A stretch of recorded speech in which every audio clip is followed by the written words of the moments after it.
بعض لوگوں کو بڑی غلطی لگتی ہے، وہ کہتے ہیں حضور کے بیٹوں کا نام شاید طیب بھی تھا اور طاہر بھی تھا. یہ طیب طاہر آپ کے بیٹوں کا نام نہیں تھا. بہت سارے لوگ بلکہ بڑے اچھے خاصے پڑھے لکھے لوگ جو ہیں وہ بھی حضور کے بیٹوں کے نام طیب طاہر لکھ دیتے ہیں، حالانکہ حضور صلی اللہ علیہ وسلم کے کسی بیٹے کا نام طیب اور طاہر نہیں تھا. آپ کا پہلا بیٹا القاسم تھا، دوسرا بیٹا عبداللہ تھا. عبداللہ کے لقب دو تھے، حضور اس کو طیب پکارتے تھے اور ماں اس کو طاہر پکارتی تھی. یہ آپ کا لقب تھا، نام عبداللہ تھا. اور ایک بیٹا حضور کا نام ابراہیم تھا، جو بی بی ماریہ قبطیہ سے، جو مقوقس نے حضور کو ہدیہ بھیجا تھا، اس میں اس عورت سے پیدا ہوئی. اور قاسم جو ہے تقریباً وہ بھی 6-7 سال کی عمر میں فوت ہو گئے. عبداللہ بھی صغر سن میں فوت ہو گئے. اور ابراہیم جو ہیں وہ تو ابھی دودھ پینے کی عمر میں تھے کہ فوت. اس لیے ایک صحیح حدیث مبارک میں ہے، حضور نے فرمایا ان لہ برزۃ فی الجنہ، میرے بیٹے کے لیے اللہ نے جنت میں بھی دایا کا انتظام کیا ہے، وہ جو دودھ پلاتی ہے. اور حضور نے یہ بھی فرمایا تھا کہ اگر میرے اوپر نبوت کا دروازہ بند نہ ہو جاتا تو شاید میرا بیٹا ابراہیم جو ہے یہ بھی اللہ کا نبی. اتنی شان. اور آپ کی 4 بیٹیاں تھیں، سیدہ فاطمہ، سیدہ زینب، سیدہ رقیہ، سیدہ ام کلثوم رضوان اللہ تعالی علیہن اجمعین. یہ سب کے سب جو ہیں بی بی خدیجہ کے بعد.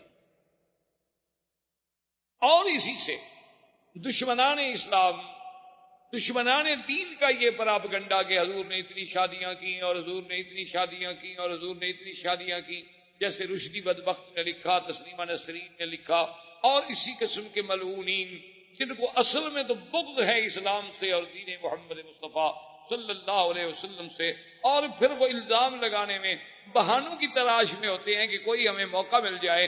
تو ان نے یہ ثابت کرنے کے لیے کہ دیکھو جی ہمارے نبی عیسیٰ علیہ السلام نے تو ایک بھی شادی نہیں کی اور حضور پاک نے تو 11 شادیاں فرمائیں، تو نعوذ باللہ آپ کو تو بس عورتوں کا ہی ہر وقت خیال تھا کہ جہاں گئے شادی کر لی، جہاں گئے شادی کر لی. تو یہ ایک الزام ہے جس کی کوئی حقیقت. آپ خود اندازہ فرمائیں کہ آپ کے بچے کی عمر اگر 25 سال ہو تو آپ اس کے لیے 40 سال کی بیوی نہیں ڈھونڈتے. اور خاص طور پہ آپ تو ڈاکٹر ہیں ماشاءاللہ، پڑھے لکھے لوگ ہیں، سمجھدار ہیں. آپ دیکھ لیں کہ سرزمین مکہ کی گرمی ہو تو 40 سال کی عمر کے بعد عورت میں رہتا کون سی جوانی رہتی. چلو ٹھنڈے علاقے کی عورتیں تو پھر بھی بیچاری کو لمبی زندگی گزار لیں گی صحت، لیکن سرزمین مکہ کی گرمی ہو اور یہاں پر کھجور کی غذا ہو تو 40 سال کے بعد عورت میں باقی کیا رہ جاتا ہے کہ نعوذ باللہ اس کے لیے محض شہوانی جذبے سے شادی کی جائے. پھر آدمی کنواری لڑکی سے شادی کرے. اور حضور نے تو جب تک بی بی خدیجہ زندہ رہی 25 سال تک اور کوئی شادی نہیں. یعنی حضور صلی اللہ علیہ وسلم کی عمر 25 سال، زوجہ کی عمر 40 سال، اور حضور پھر 50 سال کی عمر پہ پہنچ گئے اور آپ نے کوئی شادی نہیں کی. تو جو جوانی کا حصہ تھا حضور کا وہ تو سارا بی بی خدیجہ کے ساتھ گزر گیا. تو جس سے ثابت ہوا کہ حضور کی کوئی شادی جو تھی دراصل وہ اپنے منشے سے نہیں تھی، بلکہ یہاں بھی میرے اللہ کی نگرانی تھی اور اللہ کے فیصلے تھے. اس لیے حضور صلی اللہ علیہ وسلم کی بعد میں شادی ہوئی بی بی عائشہ سے، بعد میں شادی ہوئی بی بی صفیہ سے، بی بی ام سلمہ سے، وہ بھی بوڑھی عورت تھی، بی بی سودا سے، وہ بھی بوڑھی عورت تھی. بی بی صفیہ سے کیوں ہوئی کہ خیبر کے سردار کی بیٹی تھی. سب لوگوں نے کہا کہ حضور سردار کی بیٹی ہے، اچھا ہے کہ اگر آپ نے کسی اور کو دینا ہے باندی بنا کے تو بہتر ہے اپنی باندی بنا لیں تاکہ کچھ تو ان سرداروں کی عزت ہو جائے. تو حضور صلی اللہ علیہ وسلم نے اس بنا پہ شادی کی. اور پھر سب سے بڑی بات یہ ہے کہ جس نبی کے اٹھنے پہ سونے پہ بھی اللہ کا پہرا ہو، اس پیغمبر کی شادیاں منشاء خداوندی کے بغیر کبھی ہو سکتی؟ یہی وجہ تھی کہ جب سیدہ عائشہ صدیقہ رضی اللہ تعالی عنہا پہ تہمت لگی، منافقین نے تہمت لگا دی، تو حضور صلی اللہ علیہ وسلم نے بڑا لمبا واقعہ ہے، قرآن میں بھی موجود ہے، حضرت عمر سے پوچھا کہ عمر تمہاری کیا رائے ہے کہ بی بی عائشہ پہ تہمت لگا دی گئی ہے، میں اس کا کیا کروں؟ بی بی عائشہ کو چھوڑ دوں، طلاق دے دوں، کیا حل کروں؟ تو حضرت عمر نے کہا حضور پہلے تو یہ آپ کا داخلی معاملہ ہے، اس میں مجھے حق نہیں ہے دخل دینے کا، لیکن اگر آپ مجھ سے رائے لیتے ہیں تو مجھے بھی اجازت ہے کہ میں آپ سے 1-2 باتیں پوچھ لوں، آپ ناراض تو نہیں ہوں گے؟ حضور نے فرمایا کہ نہیں. تو حضرت عمر نے پوچھا کہ یا رسول اللہ، بی بی عائشہ سے جو شادی ہے یہ آپ نے اپنے منشے سے کی ہے یا حکم خداوندی سے؟ حضور نے فرمایا کہ نہیں، اللہ کا حکم ہے، وہ تو جبریل اس کی تصویر لے کر بھی میرے پاس آئے تھے، یہ تو اللہ کا حکم ہے۔ تو اس نے کہا حضور ہمیں اپنے بیٹوں کے لیے اچھی لڑکی مل جاتی ہے، اللہ کو اپنے نبی کے لیے پاک لڑکی نہیں ملی، ایک غلط لڑکی ڈھونڈ لی اللہ نے آپ کے لیے، یہ تو پھر اللہ میں نقص ہوا، اور اللہ تو ہر نقص سے پاک ہے۔ اور اس کے بعد نے کہا حضور میرے مجھے ایک دوسرا سوال بتا دیں، پھر آپ کی مرضی جو فیصلہ کریں، آپ کے بدن مبارک پر یہ اڑتی ہوئی مکھی جو ہے گندی ہے بیٹھتی ہے؟ حضور نے فرمایا کہ نہیں۔ نے کہا حضور آپ پر اللہ گندی مکھی تو نہیں بیٹھنے دیتے، آپ کے بستر پر ناپاک عورت کو بیٹھنے دیں؟ فسریان رسول اللہ، حضور کا چہرہ کھل۔ حضور نے فرمایا عمر تمہاری رائے بڑی عجیب ہے، اور گھر پہنچی اور اللہ کا قرآن نازل ہو گیا بی بی عائشہ کی صفائی میں۔ تو اس لیے میرے کہنے کا مقصد یہ تھا کہ اگر صرف سیرت رسول کے اس پہلو پہ آپ غور کریں کہ حضور کی شادیاں کیوں ہوئیں، کب ہوئیں، کیا عمر تھی، تو آپ حیران ہو جائیں گے کہ یہ بھی سیرت کا ایک عظیم پہلو ہے جس کو دشمنوں نے حضور پر اعتراض کا ذریعہ بنا۔ اللہ تبارک و تعالی آپ کو مجھے حضور کی سیرت پہ چلنے کی توفیق دے۔ اللہم صلی علی سیدنا محمد وعلی آل سیدنا محمد۔ برادران اسلام، دروس سابقہ میں ہم نے سیرت پاک صلی اللہ علیہ وسلم، سیرت سیدنا محمد مصطفیٰ حبیب کبریا صلی اللہ علیہ وسلم کے کچھ پہلوؤں پہ بات کی تھی۔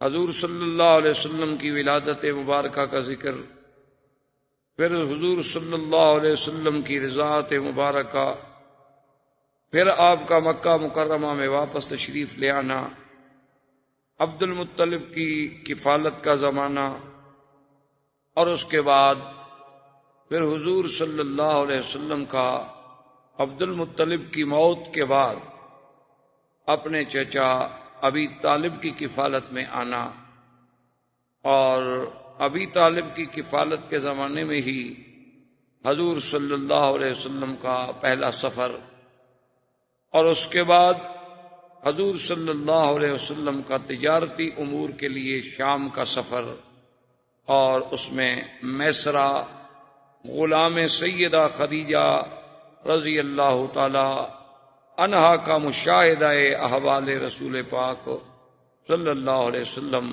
اور اس سے متاثر ہو کر سیدہ خدیجہ رضی اللہ تعالی عنہا نے حضور صلی اللہ علیہ وسلم کو خود دعوت نکاح پیش کی، اور حضور صلی اللہ علیہ وسلم نے اس دعوت کو قبول فرما لیا، اور آپ کا پہلا نکاح جو ہے وہ سیدہ خدیجہ رضی اللہ تعالی عنہ سے سر انجام پایا۔ یہاں تک ہم نے باتیں عرض کی تھی۔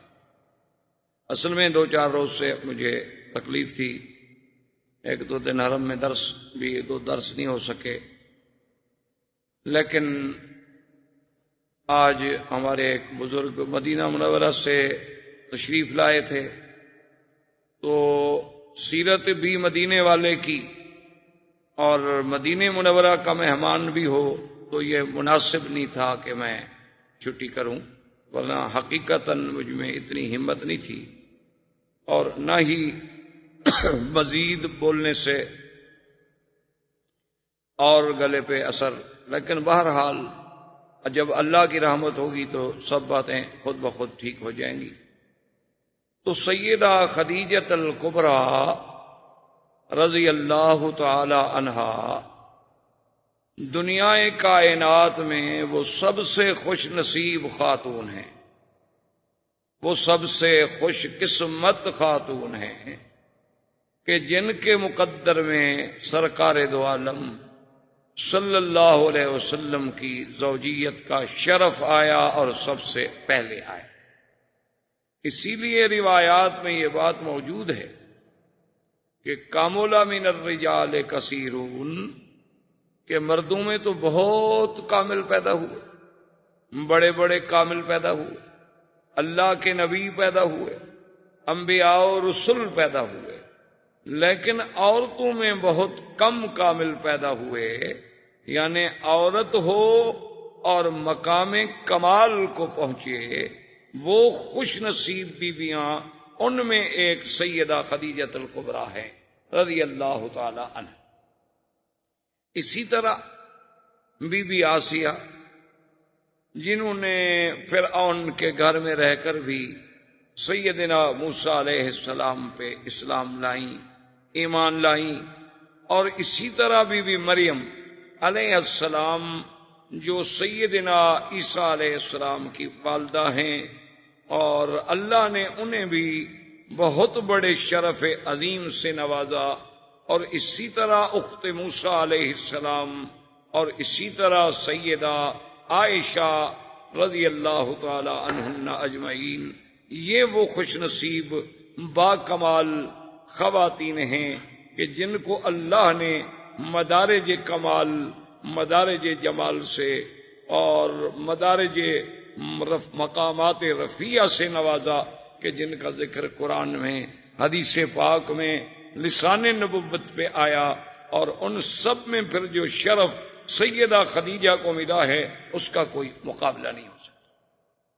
اسی لیے سیدہ خدیجہ رضی اللہ تعالی عنہا وہ خوش نصیب بی بی ہیں کہ حضور کی ساری اولاد مبارک، حضور صلی اللہ علیہ وسلم کی چاروں بیٹیاں، سیدہ فاطمہ الزہرا، سیدہ رقیہ، سیدہ زینب، سیدہ ام کلثوم، اور حضور کے بیٹے قاسم، عبداللہ۔ طیب اور طاہر جو ہے یہ لقب ہے، یہ الگ نام نہیں۔ طیب اور طاہر یہ لقب ہے حضور کے پیارے بیٹے عبداللہ کا۔ حضور پاک انہیں طیب کہہ کے پکارتے تھے، اور بی بی خدیجہ انہیں طاہر کہہ کے پکارتی تھی، ورنہ نام ان کا عبداللہ تھا۔ یہ بعض لوگوں کو بہت بڑی غلطی لگتی ہے، وہ سمجھتے ہیں کہ حضور کے بیٹوں کا نام طیب و طاہر ہے۔ یہ بات نہیں، حضور کے بیٹے کا نام قاسم ہے، دوسرے بیٹے کا نام عبداللہ ہے، اور تیسرے بیٹے کا نام ابراہیم ہے۔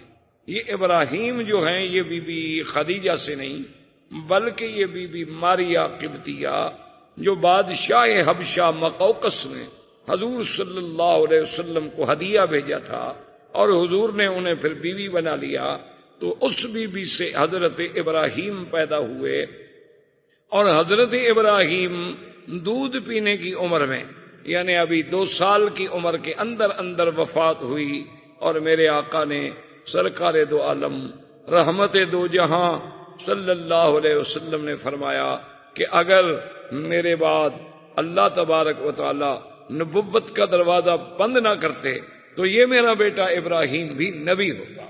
یعنی اتنا بڑا اعزاز ملا سیدنا ابراہیم کو۔ اور اس کے بعد حضور نے فرمایا کہ اللہ نے مجھے دکھلایا ہے کہ ان لہ مرضعہ فی الجنت، کہ جنت میں اللہ نے اس کی دودھ پلانے والی کا انتظام کیا ہے جو میرے بچے کو دودھ پلاتی ہے۔ اتنا بڑا اعزاز، تو یہ ساری اولاد جو ہے حضور کی وہ سیدہ خدیجہ الکبریٰ سے۔ اور اسی طرح سیدہ خدیجہ کے بارے میں سیدہ عائشہ صدیقہ بنت الصدیق رضی اللہ تعالی عنہ فرماتی ہیں کہ ما غرت علی احد من نساء رسول اللہ صلی اللہ علیہ وسلم، میں نے کسی عورت پہ اتنی غیرت کبھی نہیں کھائی جتنی بی بی خدیجہ پہ مجھے غیرت آتی تھی۔ تو ازواج مطہرات نے سوال کیا، انہوں نے کہا کہ یا امہات المؤمنین، آپ کو بی بی خدیجہ پہ غیرت کھانے کا کیا مطلب؟ حالانکہ بی بی خدیجہ تو آپ کی شادی سے بھی پہلے وفات فرما گئی، ان کی وفات تو مکہ مکرمہ میں ہو گئی، اور آپ کی شادی مدینہ منورہ میں ہوئی۔ تو جب آپ نے اس بی بی کا زمانہ ہی نہیں دیکھا، چلو بیویوں میں ہوتا ہے، یعنی 2 شوقنوں میں اس قسم کا جلن ہو جاتا ہے، یہ نیچر ہے، فطرتی بات ہے، لیکن آپ نے تو اس بی بی کا زمانہ ہی نہیں دیکھا، تو آپ کو کیا تکلیف ہوئی؟ تو بی بی عائشہ فرماتی ہیں لکثرت ذکر رسول اللہ صلی اللہ علیہ وسلم، کہ میرے محبوب کا ہر وقت اس کا ذکر کرنا کہ ہاکذا قالت خدیجہ، ہاکذا فعلت خدیجہ، خدیجہ نے یہ کہا، خدیجہ نے یہ کہا، خدیجہ نے یہ کہا، خدیجہ نے یہ کہا۔ تو جب محبوب کی زبان سے کسی دوسرے کا نام سنوں تو غیرت تو آتی ہے۔ تو اس لیے مجھے بی بی خدیجہ رضی اللہ تعالی عنہا پہ سب سے زیادہ غیرت آتی تھی کہ جب حضور کو کوئی ہدیہ پہنچتا، کوئی چیز آتی، فرماتے کہ خدیجہ کی سہیلیوں کو بھیجو، فلاں خدیجہ کی بہن بنی ہوئی تھی اس کو بھیجو۔ تو ایک دن بی بی عائشہ جوش میں آ گئیں اور انہوں نے کہا کہ یا رسول اللہ صلی اللہ علیہ وسلم، ایک مدت بیت گئی، بی بی خدیجہ فوت ہو گئی، اور پھر وہ بیوہ عورت تھی، ان کے آپ سے پہلے 2 شوہر تھے، دونوں شوہروں سے اولاد تھی، تو ایک بوڑھی عورت کو آپ اتنا یاد کرتے ہیں، ہر وقت فرماتے ہیں کہ خدیجہ نے یہ کہا، وغضب رسول اللہ صلی اللہ علیہ وسلم، حضور ناراض ہو گئے، اور حضور نے فرمایا عائشہ تمہیں پتہ ہے تم لوگ تو اس وقت میرے پاس آئے ہو جب اللہ نے مجھے عزت دی، اللہ نے مجھے طاقت دی، اور خدیجہ نے اس وقت میرا ساتھ دیا جب اللہ کے سوا میرا کوئی نہیں تھا، تو خدیجہ کے تو مجھ پہ احسان ہے، میں کیسے خدیجہ کو بھول سکتا ہوں؟ تو خدیجہ محسنہ محمد مصطفیٰ ہے، اور محسنہ اسلام ہے، اور اول من اسلمت، اور سب سے پہلے اسلام لانے والی ہستی سیدہ خدیجہ الکبریٰ رضی اللہ تعالی عنہا۔ اور آپ کا نکاح جو ہے وہ ابو طالب نے خطبہ پڑھا، اور اس پہ گواہی دینے والوں میں حضرت ابو بکر بھی موجود ہے، اسد بن عزا بھی ہیں، اور سیدنا حمزہ بھی رضی اللہ تعالی عنہ۔ حضور صلی اللہ علیہ وسلم کے نکاح کے بعد سیدہ خدیجہ الکبریٰ سے آپ کا جو تعلق اور آپ کی جو مودت اور آپ کی جو حسن عشرت اور آپ کا جو حسن خلق، وہ ایک ایسا مثالی تھا کہ جس کی دنیا کوئی مثال نہیں پیش کر سکتی۔ اور اسی ضمن میں ایک بات یہ بھی ساتھ عرض کر دوں کہ بعض دشمنان اسلام، بعض دشمنان دین، خاص طور پہ یہودی صہیونی مستشرقین، ان کے بڑے بڑے قلمکار، بڑے بڑے رائٹر ان باتوں پہ مسلمانوں کو دھوکہ دیتے ہیں کہ دیکھو جی ان کے پیغمبر نے اتنی شادیاں کی اور اتنی نکاح کیے اور اتنی عورتیں رکھی، اور نعوذ باللہ ثم نعوذ باللہ، کہ یہ زبان ادا نہیں کر سکتی وہ الفاظ جو دشمنان دین الزام لگاتے ہیں۔ حالانکہ یہ بات سمجھ لیں کہ یہ محض الزام ہے۔ جیسے کہ ایک ہندو نے بھی ایک کتاب لکھی تھی، رنگیلا رسول، جس کو غازی علم الدین شہید نے جسے قتل کیا تھا، اس بدبخت نے حضور صلی اللہ علیہ وسلم کے اسی کثرت ازواج، تعدد ازواج کو نشانہ بنایا تھا۔ اور اس دور میں جیسے رشدی نے حضور صلی اللہ علیہ وسلم کی ازواج کو نشانہ بنایا، اسی طرح اور بھی دنیا میں کئی ایسے لوگ ہیں جو یہودی الاصل ہیں، یہودی النسل ہیں، یا عیسائی ہیں، یا وثنی ہیں، یا ہندو ہیں، ایسے بدبخت پیدا ہوئے کہ جنہوں نے لوگوں میں یہ تاثر دیا کہ حضور پاک نے اتنی شادیاں کر لیں اور حضور کو تو بس یہی تمنا تھی، اور نعوذ باللہ آپ کی طبیعت کا میلان اسی طرف زیادہ تھا۔ تو اس بات کو سمجھیں کہ یہ محض الزام ہے۔ نمبر 1، سب سے پہلے تو آپ اس ماحول پہ غور کریں جس ماحول میں سرکار دو عالم پیدا ہو۔ یہ زیادہ شادیاں کرنا یہ کوئی نئی بات نہیں تھی، پہلے جتنے انبیاء گزرے ہیں، پہلے جتنے پیغمبر گزرے ہیں، ان میں بھی ایسے نبی گزرے جن کی 100 بیوی تھی، جیسے حضرت سلیمان علیہ السلام۔ اسی طرح اور انبیاء گزرے جن کی ان سے بھی زیادہ ازواج مطہرات، اور اس ماحول میں عام لوگوں کی بھی بیویاں ایک کے بجائے متعدد ہوتی تھیں۔ تو اس زمانے میں پہلی بات تو یہ ہے کہ یہ عقلاً اور رواجاً کوئی عیب نہیں تھا۔ اصل میں بعض چیزیں ایک ملک میں عیب ہوتی ہیں اور دوسرے ملک میں عیب نہیں ہوں۔ مثلاً آج کل ہم انڈو پاک میں چونکہ ہندو تہذیب سے متاثر ہیں، ہمارے لوگوں نے ہندوؤں کے ساتھ مل کے زندگی گزاری، ان کا آپس میں ملنا جلنا رہنا سہنا، جس کا نتیجہ یہ نکلا کہ ہندو تہذیب کے اثرات جو تھے وہ مسلمانوں پہ آ گئے، کہ ہمارے ہاں بھی دوسری شادی ایک جرم بن گئی، دوسری شادی کرنے والا مجرم بن گیا، اور دوسری شادی کرنا نعوذ باللہ ایک اتنا بڑا گناہ کا کام ہو گیا، اتنا بڑا جرم سمجھا گیا کہ اس کو برادری سے، قوم سے، قبیلے سے کاٹ دیا جاتا ہے۔ اس نے دوسری شادی کر لی اور اس نے دوسری شادی کر لی۔ حالانکہ آج بھی آپ دیکھیں عرب میں ایسے قبائل موجود ہیں جن کی 4 بیویاں ہیں، ایک گھر میں رہتی ہیں، ایک جگہ کھانا کھاتی ہیں، ایک سفرے پہ بیٹھ کے روٹی کھاتی ہیں، ایک جیسے کپڑے پہنتی ہیں اور ایک دوسرے کے بچوں کو سنبھالتی ہیں. اس کے بچے اس کو ماں کہتے ہیں اور اس کے بچے اس کو ماں کہتے ہیں.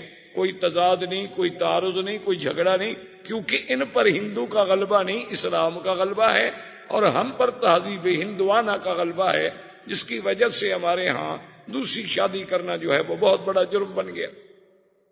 اور اسی طرح یورپ میں بھی آپ دیکھ لیں. اور بدقسمتی یہ ہے کہ جن قوموں کے نزدیک زنا جرم نہیں، وہی شادی پہ اعتراض کرتے ہیں. یعنی آپ دیکھیں دشمن کی دو رنگی چال ملاحظہ کریں کہ ایک طرف تو اس کو مرغی پہ ذبح کرنا جو ہے اس پہ رحم آتا ہے، کرنٹ سے مارتا ہے کہ مرغی کو تکلیف نہ ہو، اور دوسری طرف اگر کوسوفو میں، بوسنیا میں، چیشان میں، کشمیر میں، افغان میں، بلکہ ناگاساکی اور ہیروشیما میں اللہ کی مخلوق کو تباہ کر دیا جائے کروڑوں اور لاکھوں کے حساب سے، وہاں رحم نہیں آتا.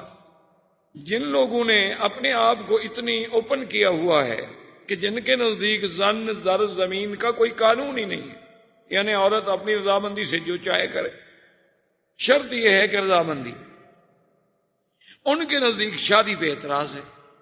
اور اس کا نتیجہ کیا نکلا؟ آپ نے چند دن پہلے پڑھا ہوگا اخبار میں کہ اس وقت امریکہ جو اپنے آپ کو ایک سپر پاور اور پتہ نہیں کس کس زوم میں مبتلا ہے، جس نے پوری دنیا کی چوکیداری کے فرائض سنبھال لیے ہیں کہ ساری دنیا پہ ہمارا نیو ورلڈ آرڈر چلے گا، ساری دنیا پہ فلاں آدمی کا جو ہے کھڑا کیوں ہوا، یہ آدمی بیٹھ کیوں گیا، اور یہ آدمی جو ہے سو کیوں گیا، یہ بھی ہم سے پوچھا جائے.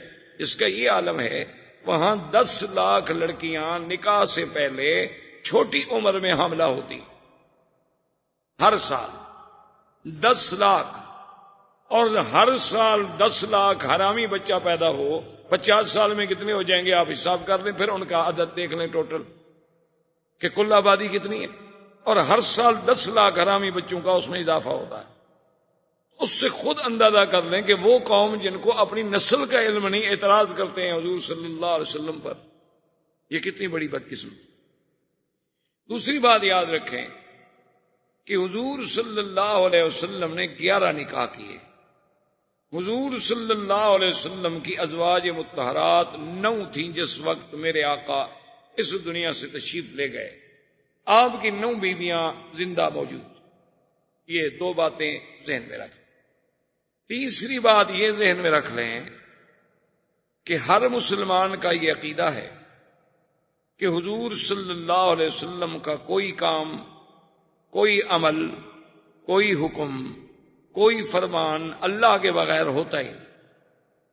تو اس کا مطلب یہ ہوا کہ حضور صلی اللہ علیہ وسلم کے نکاح، حضور صلی اللہ علیہ وسلم کی شادیاں، حضور صلی اللہ علیہ وسلم کی ازواج مطہرات، یہ بھی اللہ کے حکم سے نکاح سر انجام ہوئے.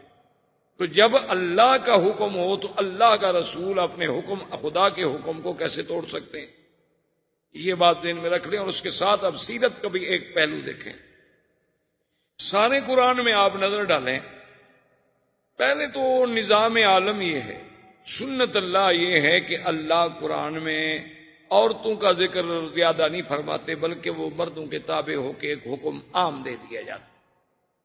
لیکن کہیں کہیں یہاں ذکر بھی آیا تو وہاں لفظ امرأہ استعمال کیا گیا. یاد رکھو، ایک لفظ ہے امرأہ، ایک لفظ ہے زوجہ. ان دونوں لفظوں میں جو فرق ہے وہ لغت کے ماہرین عرب سمجھتے ہیں کہ زوج، زوجہ، زوجہ جو ہے یعنی یہ ایک برابری کا لفظ ہے. زوج 2 عدد، جو دونوں چیزیں برابر ہیں اس کو کہتے ہیں زوج. تو زوجہ اور زوج یعنی گویا کہ یہ دونوں ایک ہی گاڑی کے 2 پہیے ہیں اور برابر ہیں. امرأہ میں وہ معنی نہیں ہوتا، اس میں آتا ہے مطلقاً عورت. امرأہ کا معنی ہوتا ہے مطلق عورت. زوجہ کا معنی ہوتا ہے کہ زوج کی برابری کرنے والی عورت. دونوں کو ذرا سمجھنے کی کوشش کریں. اچھا اب دیکھو، ایک آدمی اگر عرب میں مثلا دوسری شادی کر لے اور اس کے بچے سے پوچھو تو وہ بھی یہ عورت کیا ہے، وہ کہے گا امی، یہ میری ماں ہے. دوسری عورت کے بارے میں پوچھو کہ یہ کون ہے، وہ کہے گا امرأۃ ابی، وہ کہے گا یہ میرے باپ کی بیوی ہے. حالانکہ بات تو ایک ہے کہ ہر باپ کی بیوی اس کے لیے کیا ہے؟ ماں ہے، لیکن وہ دونوں میں فرق کرتا ہے. وہاں تو کہے گا امی یا کہے گا زوجۃ ابی، اور یہ کون ہے؟ امرأۃ ابی، یہ میرے باپ کی عورت ہے. کیونکہ جو لفظ زوجہ اور ماں کے اندر مقام تھا وہ لفظ امرأہ میں نہیں، تو وہ آخر دوسری عورت کو اپنی ماں کا مقام تو نہیں دے سکتا جو اس کی حقیقی ماں ہے. اس کا مرتبہ کیسے وہ دے سکتا ہے؟ ٹھیک ہے اس کے باپ نے شادی کر لی، وہ اس کی ماں بن گئی، لیکن حقیقی ماں کا مقابلہ تو نہیں کر سکتی. اب دیکھیں پورے قرآن میں اللہ تبارک و تعالی نے جہاں جہاں بھی نام لیا، فرمایا اذ قالت امرأۃ عمران، عمران کی بیوی امرا. ضرب اللہ مثلا للذین کفروا امرأۃ نوح وامرأۃ لوط، اللہ نے مثال بیان کی حضرت لوط کی بیوی اور حضرت نوح کی بیوی، لیکن امرأۃ نوح، امرأۃ لوط، نوح بھی پیغمبر لوط بھی پیغمبر، لیکن ان کی بیویوں کو قرآن کیا کہتا ہے؟ امرأۃ نوح امرأۃ لوط. ضرب اللہ مثلا للذین آمنوا امرأۃ فرعون اذ قالت رب ابن لی عندک بیتا فی الجنہ. اللہ نے مثال پیش کی کہ فرعون کی بیوی امرأۃ فرعون، حالانکہ بی بی آسیہ بڑی شان والی بیوی ہے، لیکن قرآن کیا کہتا ہے؟ امرأۃ. اچھا، اسی طرح قرآن نے ایک مسئلہ بیان، وامرأۃ مؤمنۃ ان وهبت نفسها للنبی ان اراد النبی ان ينكحها خالصة لك من دون المؤمنین. اللہ نے فرمایا کہ اگر کوئی عورت، وہاں بھی امرأہ، تو سارے قرآن میں نظر ڈالیں، نوح کی بیوی کا نام، عورت کا نام آئے تو امرأۃ نوح، لوط کی بیوی کا نام آئے تو امرأۃ لوط، فرعون کی بیوی کا نام آئے تو امرأۃ فرعون، عمران کی بیوی کا نام آئے تو امرأۃ عمران. لیکن شان رسالت دیکھیں، شان محمد مصطفیٰ دیکھیں صلی اللہ علیہ وسلم، کہ اللہ نے میرے مدنی کی بیویوں کو امرأہ نہیں کہا، فرمایا یا ایھا النبی قل لازواجک وبناتک ونساء المؤمنین. میرے مدنی صلی اللہ علیہ وسلم، نبی پاک آپ، یا ایھا النبی قل لازواجک، ازواج زوج، کیوں حضور کے قریب لا رہے ہیں؟ حضور کی شان کی وجہ سے بیویوں کا شان بھی اونچا ہو گیا. جو چیز بھی میرے مدنی کے قریب آئی وہ بھی آسمانوں کو پہنچ گئی، اس کو بھی بلندی مل گئی، وہ بھی زوجہ کے یا نساء النبی. اللہ نے فرمایا میرے مدنی پاک کی بیویوں، لستن کاحد من النساء، یعنی آپ اندازہ فرمائیں کہ کیا خطاب ملا ہے زوج کا. تو یہ بھی سیرت کا ایک پہلو ہے کہ اللہ نے کسی نبی کی بیوی کو زوجۃ النبی نہیں کہا، صرف محمد الرسول اللہ صلی اللہ علیہ وآلہ آلہ واصحابہ وسلم کی بیویوں کو ازواج نبی کہا گیا. اب دوسری بات یہ یاد رکھیں کہ اگر کوئی دنیا میں آدمی محض خواہشات نفسانی کے لیے شادی کرے تو 25 سال کی عمر میں تو وہ کنواری لڑکی ڈھونڈتا ہے، کوشش کرتا ہے کہ مجھ سے کم عمر لڑکی ملے، یعنی میری عمر سے چھوٹی ملے. بلکہ آج کل آپ دیکھیں جن کے پاس یہاں بھی دولت ہے، پیسہ ہے، 70 سال بھی عمر ہو جائے وہ بھی چاہتے ہیں ہم چھوٹی لڑکی سے شادی کریں. کئی دفعہ ایسا ہوتا ہے کہ ایک آدمی کے ساتھ عورت ہوتی ہے تو آدمی یہ تصور کرتا ہے کہ شاید یہ اس کی بیٹی ہوگی، لیکن جب پوچھتے ہیں تو وہ کہتے ہیں نہیں نہیں یہ تو میری بیوی ہے. تو یعنی آج کا بندہ بھی اگر وسائل ہیں تو وہ یہ چاہتا ہے کہ میری عمر 70 سال ہو تو بیوی مجھے 15 سال کی ملے، 20 سال کی ملے، 25 سال کی ملے، کیونکہ ہم پر خواہش نفس زیادہ غالب ہے. اور سرکار دو عالم، محبوب رب العالمین، رحمت دو جہاں اور معصوم سیدنا محمد مصطفیٰ صلی اللہ علیہ وسلم، آپ دیکھیں کہ 25 سال عین شباب کا کمال ہے. اور پہلی شادی کس سے ہوتی ہے؟ سیدہ خدیجہ الکبریٰ جن کی عمر 40 سال.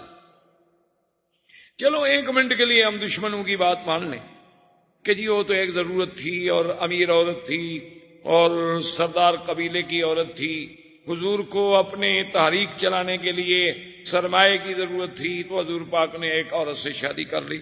چلو اس کے بعد تو حضور فوراً اس کا مال لینے کے بعد اور شادی کر لیتے، لیکن حضور پاک نے 25 سال سے لے کر 50 سال کی عمر مبارک تک اور کوئی شادی نہیں کی، یعنی 25 سال صرف حضور پاک کے گزرے تو سیدہ خدیجہ کے ساتھ، جو ایک بوڑھی عورت ہیں، 40 سال کی عمر رسیدہ ہیں، پہلے 2 مردوں کی بیوی رہ چکی ہیں۔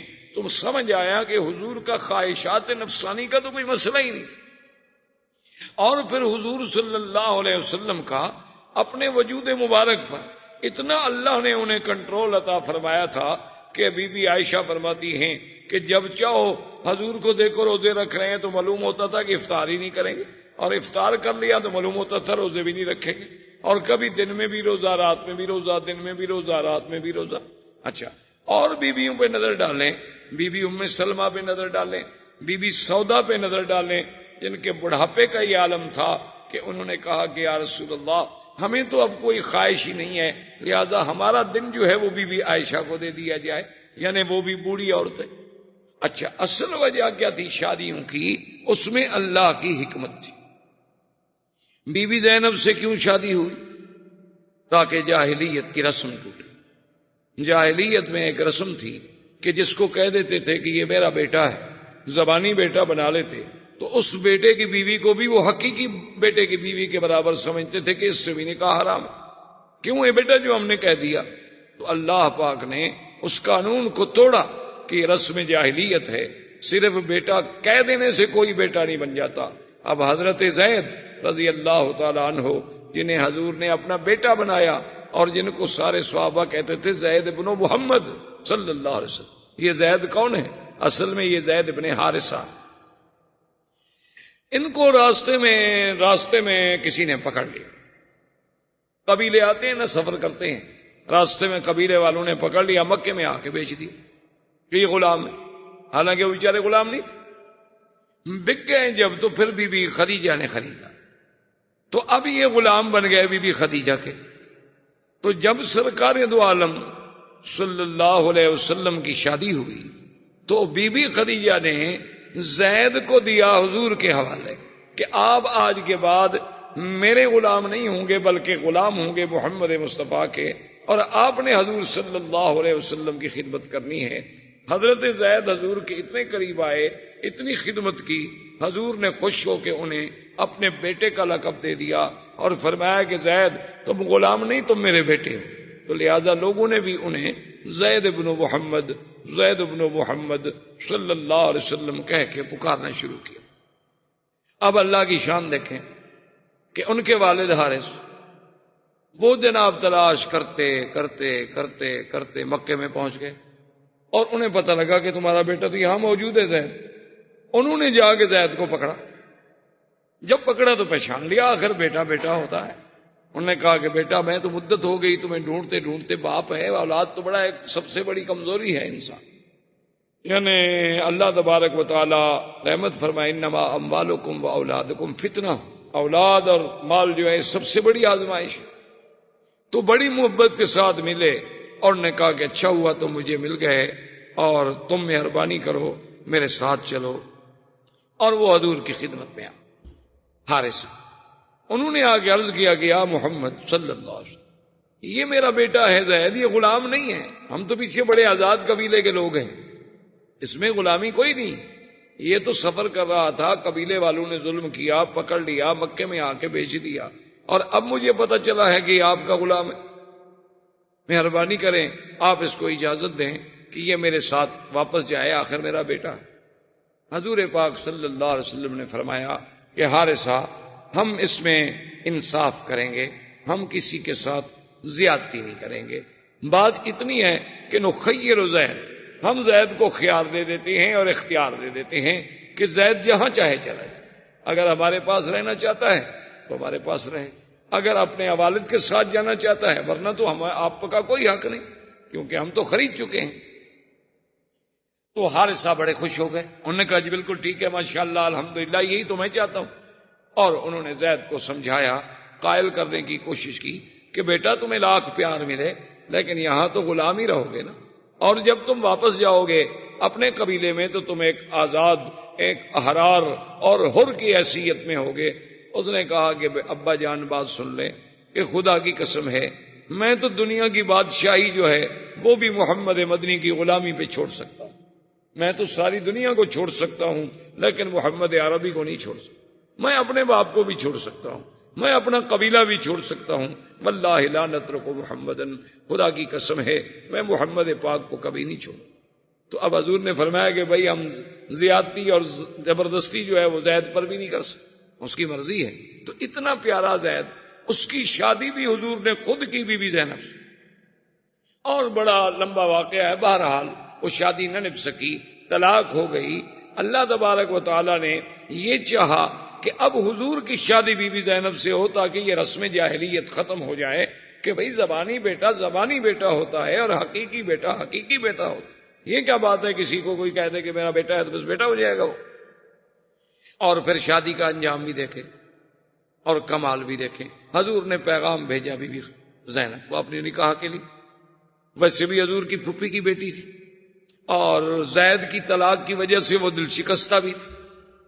حضور نے جب پیغام بھیجا، اس زمانے کی بیویوں کی بھی شان نرالی، تو بی بی نے جواب یہ بھیجا، اس نے کہا کہ بات یہ ہے کہ حضور پاک سے تو اعلیٰ افضل اجبل اکمل دنیا میں کوئی اللہ کی مخلوق میں پیدا ہوا ہی نہیں اور نہ ہوگا، لیکن میں شادی نہیں کر سکتی، استخیر ربی، میں اپنے اللہ سے جب تک مشورہ نہ کر لوں میں جواب نہیں دے سکتی ہاں میں یا نہ میں استخارہ کروں گی۔ اور استخارے کا معنی یہ ہوتا ہے کہ ہم اللہ سے پوچھ رہے ہیں کہ اللہ میاں یہ کام کریں یا نہ کریں، تو استخارے میں جو بات ہوگی میں پھر جواب۔ آدمی واپس آ گیا، اس نے آ کے یہ جواب دیا، اللہ نے قرآن نازل کیا۔ بی بی زینب کہتی ہیں کہ ما لبث الا قلیلا، تھوڑا سا وقت گزرا تھا کہ میں حیران ہوئی کہ حضور میرے گھر میں آئے اور بغیر کچھ اندر تشریف لے آئے، اجازت بھی نہیں لی، اذن بھی نہیں مانگا۔ تو میں حیران ہو گئی کہ اللہ کا نبی کسی کے گھر میں آئے اور بغیر اذن بغیر اجازت کے اندر تشریف لے آئے، یہ کیا ہو گیا؟ تو حضور پاک نے فرمایا کہ زینب تم کس بات کا اذن کہہ رہی ہو؟ اللہ نے قرآن نازل کر دیا ہے کہ فلما قضا زید منہا وطرا زوجناکہا لکی لا یکون علی المؤمنین حرج، کہ محمد پاک ہم نے تمہارا نکاح عرشوں سے کر دیا۔ اس لیے بی بی زینب کہا کرتی تھی باقی بیویوں سے کہ تم کس بات پہ میرا مقابلہ کرتی ہو؟ تمہارے نکاح تو ماں باپ نے کیے اور تمہارے نکاح زمین پہ ہوئے، یہ تو میں ہی ایک عورت ہوں جس کا نکاح اللہ نے کیا اور عرش پہ ہوا۔ تو اب بتائیں جناب، یہ نکاح اللہ کے حکم سے ہوا، اس میں حضور صلی اللہ علیہ وسلم کی تمنا کا، بلکہ حضور تو چاہتے تھے کہ یہ نہ ہو، حضور تو یہ چاہتے تھے کہ زید طلاق نہ دے، یہ رشتہ قائم رہے، لیکن اللہ کے حکم سے رشتہ ہوا۔